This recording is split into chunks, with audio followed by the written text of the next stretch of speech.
سلامونه او نیکې هیلې دوستانو، هیله لرم چې روغ جوړ او خوشحاله به یاستئ. زه تاسو ته داسې طریقه ښایم چې څنګه کولی شو چې خپل فیسبوک اکاونټ یعنی خپل آی ډي د تل لپاره له منځه یوسو. د ویډیو شروع کېدو نه مخکې تاسو ته وایم چې زما چینل ځان سره سبسکرایب کړئ او له ملګرو سره یې هم شریک کړئ. نو راځو ملګرو ویډیو شروع کوو. راځو فیسبوک ته. ملګرو چې کله چې فیسبوک خلاص شي نو دغه درې خطه تاسو وینئ، په دغې باندې به تاسو کلیک وکړئ، دغه به ووهئ، بیا به راشئ لاندې چې راغلی ملګرو دلته ګوري لګ آوټ نه پاس چې کوم دی سیټینګ ان پرایوسي دغه وهو، بیا دلته مونږه سیټینګ انتخابوو. ورېږي چې خلاص شي سیټینګ مو چې کله انتخاب کو لاندې راځو ملګرو. ګورئ زه اوس دا د لاندې راځم،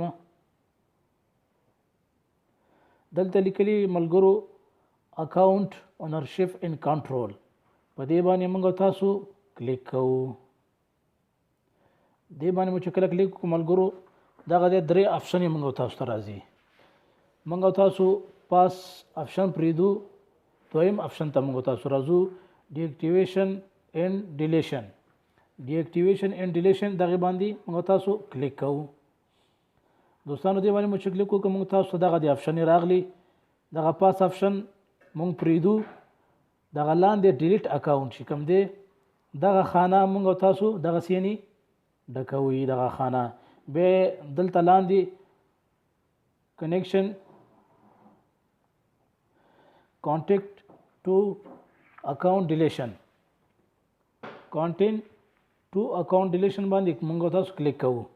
ملګرو بیا لاندې ګوره راځو، دلته لیکلي دي اخري کینسل او ډیلیټ اکاونټ. که تاسو نه غواړئ چې خپل اکاونټ ډیلیټ نه کړئ نو کینسل کوئ دلته هم شئ. نو دلته موږ تاسو ډیلیټ اکاونټ وخو. ملګرو ډیلیټ اکاونټ مو چې کله وخو دغه د موږ تاسو ته دغه موږ تاسو نه دلته دغه کې چې آیا ته خپل اکاونټ ډیلیټ کوي نو دغلته موږ تاسو ملګرو دلته موږ تاسو خپل پاسورډ ورکوو. دلته ګوره زه دلته خپل پاسورډ ورکوم. اوس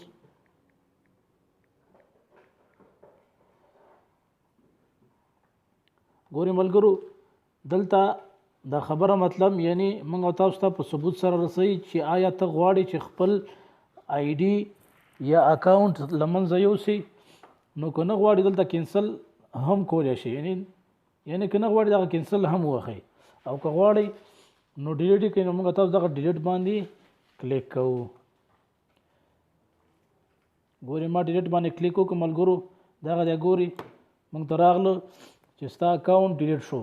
که تاسو نه غواړئ چې ستاسو اکاونټ یعنی ډیلیټ نشي نو په 14 ورځو کې تاسو بیرته هم کولی شئ چې خپل اکاونټ کینسل کړئ.